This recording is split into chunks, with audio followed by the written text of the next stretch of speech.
Assalamualaikum warahmatullahi wabarakatuh. Kembali lagi di channel Diki Aditya.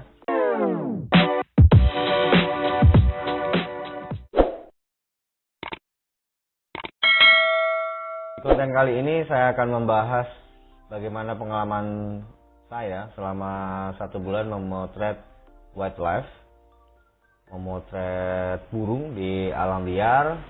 Dan ini pertama kali saya masuk dalam dunia wildlife fotografi, dan bulan pertama ini saya full hunting burung.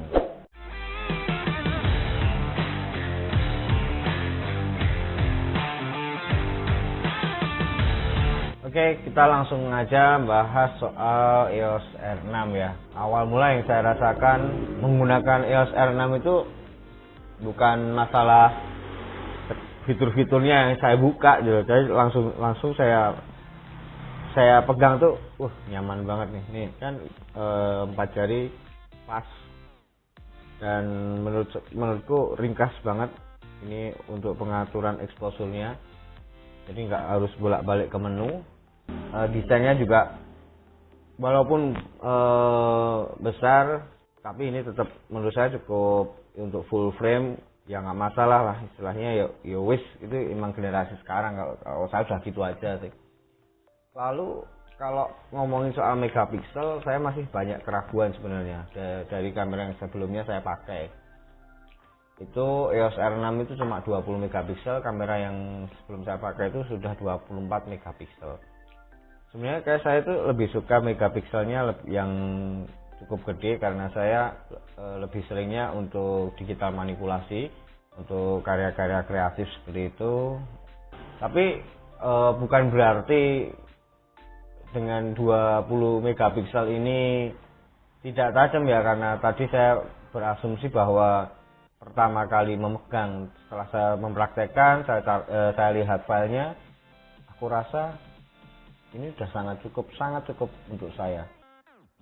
Ya ini menurut saya juga ya wis oke lah, karena saya nggak pernah pegang-pegang, istilahnya nggak pernah memakai shutter continuous, AF continuous. Saya selalu menggunakan cara fokus trap dan lain sebagainya, seperti itulah. Kasus pertama yang menjadi kendala bagi saya, menjadi tidak nyaman, adalah ketika memotret burung yang sifatnya koloni, karena AF priority animalnya itu menjadi ngacak mendeteksi karena banyak mata dan kepala burung, ditambah autofocus continuousnya ketika ada objek di depannya, kalau nggak dipencet setengah kayak gitu juga lari-lari, dia pindah gitu. Itu yang jadi saya tidak nyaman, yang saya rasakan pertama. Dalam kasus ini saya akhirnya mengubah mode AFC, saya matikan, tapi tetap AF priority masih tetap ada, masih tetap saya aktifkan juga.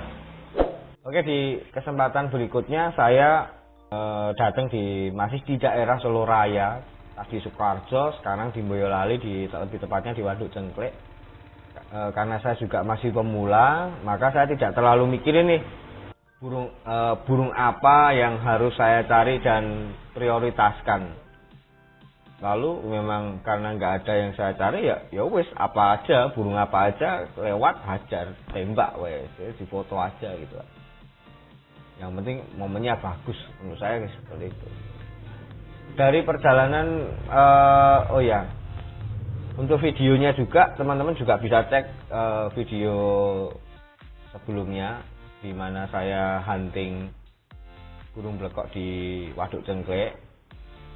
Dan dari 2 perjalanan hunting itu saya belum menemukan keasikan menggunakan EOS R6. Aku rasa cuma kamera sebelumnya juga hampir sama, kalau cuma seperti ini, cuma perbedaannya ada body image stabilizer-nya seperti itu. Untuk ISO-nya juga aku rasa ya unda-undi meh podo lah.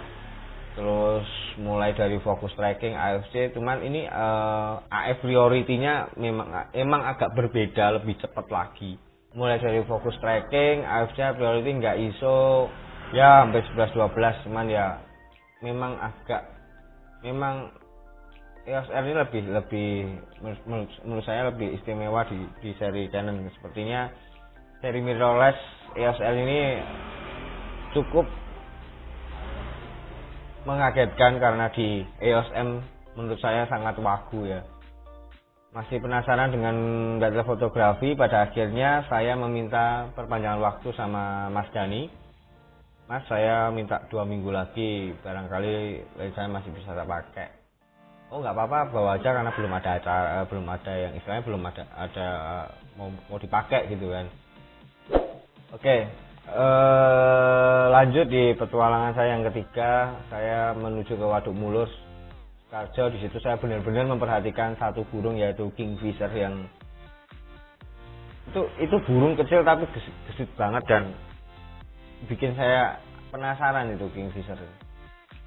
Tapi apalah daya ya, jadi masih pemula banget dalam wildlife fotografi, maka saya pada waktu itu masih dapat foto cuma nangkring aja di dahan ya, di ranting lah seperti itu. Lalu saya niatkan hati, karena kemarin bareng-bareng sama teman-teman, sekarang saya jalan sendiri. Saya pengen tahu, benar-benar saya pengen pelajari itu kingfishernya. Lalu saya datang itu pun juga saya belum mendapatkan seperti yang saya harapkan, sampai pada akhirnya saya itu pulang dalam perjalanan itu sampai mikir, kalau kingfisher itu ada di tempat yang ada makanannya, misalkan ada ikan cetul ya atau udang, itu mungkin kayak di sungai-sungai atau di rawa-rawa, mungkin banyak di tepi-tepian ya, nggak harus di tengah. Cuman kalau di Waduk Cengklik kemarin ketemu juga di tengah, di pas di Karamba. Disitulah Randu Wildlife mulai sangat terasa, dan akhirnya saya biar kan kalau saya harus ke Waduk Cengklik, ke Waduk Mulur itu cukup butuh waktu setengah jam sampai 1 jam harus sampai ke lokasi. Saya mikirnya bagaimana kalau saya cari di daerah perumahan saya, karena di situ kan juga lokasinya masih desa-desa. Akhirnya saya dapat satu tempat, saya tanya sama orang sekitar, Mas di sini ada burung sekakak itu enggak? Terus ada anak kecil, ada Mas di sana tadi yang paruhnya warna merah. Oh ya, udah, saya kan nggak terlalu tahu banget tuh soal kingfisher, jadi yang bentuknya jenisnya kayak kingfisher ya saya anggap sama gitu kan. Oke, langsung saya bawa sebuah ranting, saya bawa ke tengah, saya survei, cara saya pilih-pilih tempat, terus ada sebuah tempat itu agak istilahnya tengahnya kosong, ada airnya, saya kasih tancap ke situ. Lalu itu hari pertama. Padahal di situ juga banyak yang ngomong, tapi hati-hati Mas, di situ banyak ularnya ya agak parnoan juga sih, saya agak takut kalau ada krusek-krusek gitu, yo kaget pasti. Terus di hari kedua saya datang jam 7 pagi, langsung disambut sama kingfisher yang sudah nangkring di tempat yang saya siapkan, dan itu menurut saya wah beneran kebetulan banget, baru nancep kemarin. Hari kedua udah ada yang mau nangkring di situ. Tapi ya itu tadi, pengalaman itu memang mahal ya, pengalaman itu memang sangat mempengaruhi hasil dari sebuah foto. Karena kalau dengan adanya pengalaman sudah pasti ada pengamatan. Walaupun sudah saya pakai istilahnya saya jebak ya, saya kasih ranting jebakan agar dia bisa ke situ, saya bisa motret dengan leluasa ya, karena kurangnya pengalaman ya cuma dapat nangkring aja, nggak dapat yang terjun kayak gitu. Terus di hari kedua itu ya, di hari kedua itu juga udah dapat saat terjun, istilahnya udah dapat, cuman speednya saya kurang cepat gitu, speednya saya pakai sekitar 650. Nah, terus di hari ketiga juga dapat momen yang sama, tapi ada perbedaannya, yaitu saat kingfisher mulai pindah dari dahan ke sini pindah ke sininya itu terbang, itu saya cukup tajam juga hasilnya. Di hari keempat anggap itu saya nggak dapat apa-apa di situ. Saya cukup lama, mulai jam 6 pagi sampai jam 10 pagi saya nggak ngelihat kingfisher satupun datang. Terus di hari kelima awal yang saya lakukan, karena kemarin sudah ada pengalaman fotonya, pengalaman memotretnya, lalu saya setting dulu tuh kamera. Oke, sekarang karena kemarin kan sudah beberapa kali memotret dan kegagalan juga pasti ada ya. Banyak yang gagal juga sebenarnya. Sekarang saya mau kasih lihat, saya mau racik ini dulu. Ini AF trackingnya.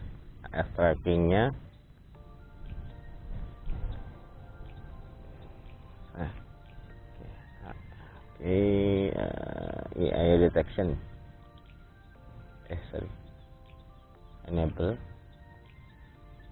continuous AF, enable movie servo AF, enable juga. Saya pastikan dulu, dan subject to detection ini saya bikin animal. Methodenya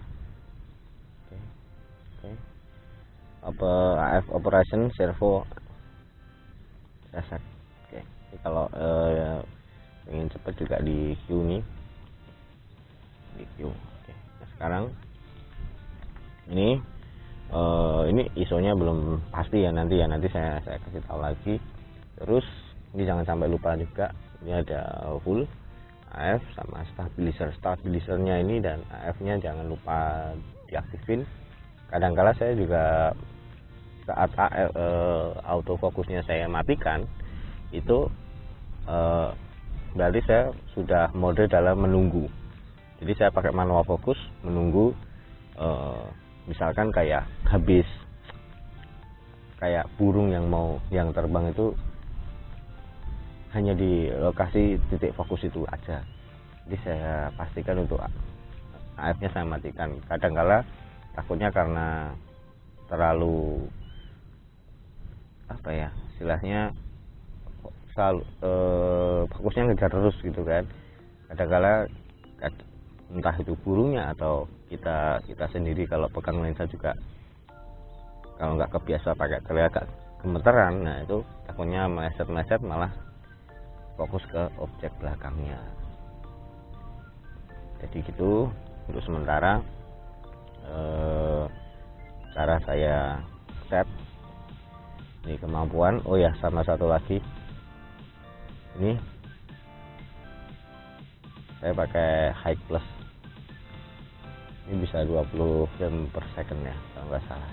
Itu jangan sampai lupa, karena ini sangat penting sekali. AFC dan AF priority animal ini sangat penting, karena tatkala kita nggak bisa ngejar pandang kingfishernya gerak, itu fokusnya udah, asalkan kita udah menekan separuh gini ya, itu udah ngejar, tinggal kita ngikutin arahnya aja. Karena saya juga sudah mengorbankan satu momen untuk melihat momennya bagaimana kingfishernya mau terjun ya. Jadi kalau pas di bawah banget dia langsung terjun nunjem gini, kalau enggak ya dia agak terbang dikit ke atas, kayak seakan-akan kayak cari ancang-ancang ya. Jadi nah, dengan adanya AF continuous itu akan ngejar, dan AF priority animal itu juga akan ngejar bagian kepala atau mata kingfisher itu dengan kecepatan 1/6400 ya hajar aja, itu 20 frame per second. Jadi saya mendapatkan 2 frame, walaupun kurang sempurna bagi saya, tapi untuk mendapatkan itu aja saya udah kesulitan, apalagi untuk mendapatkan yang seperti yang saya harapkan. Jadi agak ya wis disyukuri, karena juga ada batasnya saya pinjam lensa ini juga. Kalau dengan istilahnya semakin hari itu saya semakin penasaran banget sama kingfisher, sampai juga mau beli juga. Jadi perbedaannya kalau kita di alam liar sama di alam liar sama di setting itu beda. Kalau setting misalkan kita ada di sebuah karamba terus ditutup sama jaring, di situ dikasih ikan, udah kita tinggal fokus di di pakan itu ya, kayak akuarium kecil terus ada pakannya, kasih situ yo kita udah dapat di situ dengan cara itu. Cuman kalau di alam liar perbedaannya adalah kita nggak tahu kingfishernya itu mau turun sebelah mana ke arah mana. Itu yang menjadi perbedaannya ke situ. Jadi agak susah gitu. Kalau AF continuous dan AF priority-nya nggak diaktifin benar-benar susah, apalagi kalau kita pakai manual fokus. Kalau pakai manual fokus ya main feeling dia akan terjun kemana. Nah, kita lanjut, rekomendasi nggak sih produknya Canon EOS R yang produknya lensa RF 800 mili ini dengan f11 harganya nggak sampai 20 juta. Misalkan kita pakai 100-400 atau 400 mili f5,6 ya, itu yang harganya cukup terjangkau, nggak yang berbeda dengan yang f4, f2,8. Wah itu ampun deh kalau mau beli itu ya. Jadi pakai lensa itu aku rasa cukup menarik, karena 56 kalau tambah converter 400 mili jadi 800 mili, berarti sama aja kita coba pakai f11 ya wis pakai itu wae udah cukup. Cuman asalkan f11 kalau kita masih pakai seri kamera terbaru ini, kalau masih di bawah ISO 10.000 ya kita masih senyum-senyum aja. Aku yakin masih senyum-senyum aja karena detailnya masih sangat terlihat dan sangat masih terasa. Itu kalau EOS R6 ini selama ini saya coba di ISO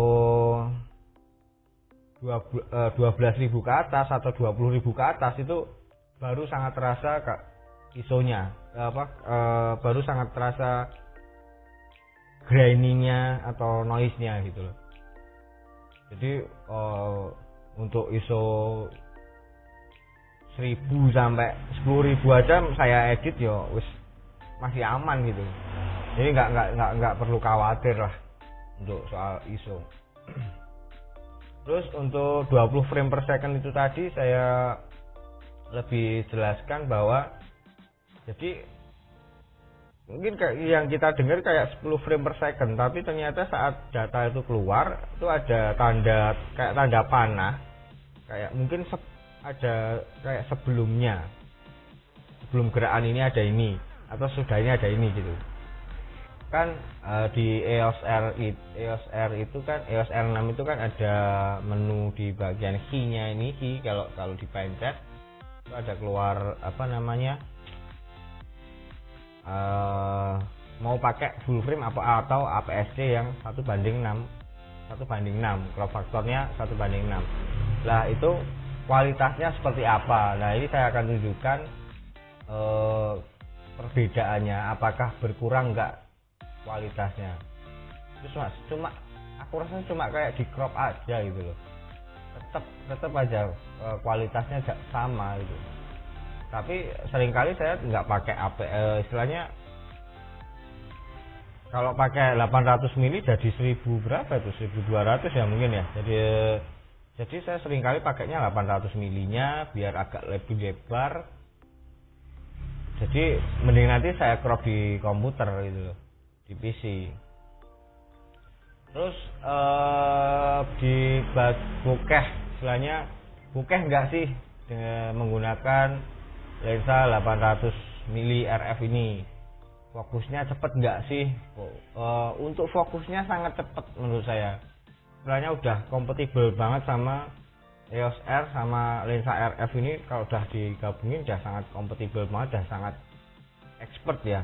Istilahnya udah cukup lah untuk mau motret olahraga atau motret wildlife, itu sangat udah sangat cocok gitu loh. Terus dari segi bokehnya pun kalau tergantung jarak objeknya, kalau objeknya juga semakin dekat juga bokehnya juga semakin keren gitu loh. Kayak video ini kan, tangkai yang saya gunakan untuk Kingfisher ini kan jaraknya kurang lebih sekitar 6 meter lah, 5 meter, 5 atau 6 meter yang kayak biji ini. Istilahnya segini. Jadi kalau bokehnya udah ini bokehnya segini kalau kita pakai f11 gitu loh. Jadi kesimpulannya adalah wildlife fotografi itu sangat menyenangkan bagi saya, karena di sisi lain kita jadi tahu yang namanya sebuah proses, jadi tahu yang namanya sebuah kesabaran, jadi tahu bagaimana kita menghargai sesama makhluk ya. Dia juga cari makan, karena pada waktu itu juga saya lagi motret, tahu-tahu ada bebek datang, maka di situ udah saya kasih jebakan jangkriknya udah dimakan semua, ya saya nggak akan usir. Karena saya juga ngerasain pada waktu saya jualan, saya kerja, tahu-tahu disuruh tutup juga nggak enak juga gitu loh. Ya wis, ini pelajaran sangat berharga bagi saya dalam memotret wildlife fotografi. Jadi kita nggak bisa semena-mena, walaupun itu hewan terus tak karepe udele dhewe menungso luwih hebat ya terserah lah gitu. Cuman kalau pendapat saya enggak lah. Kita harus saling sama-sama menghargai. Oke, terima kasih teman-teman sudah menonton video saya sampai selesai, dan teman-teman yang sudah subscribe, saya ucapkan terima kasih yang sebesar-besarnya, dan sudah like atau membagikan, saya ucapkan lagi terima kasih yang sebesar-besarnya. Semoga apa yang teman-teman bagikan suatu ketika juga akan bermanfaat untuk orang lain. Sampai jumpa di konten video selanjutnya.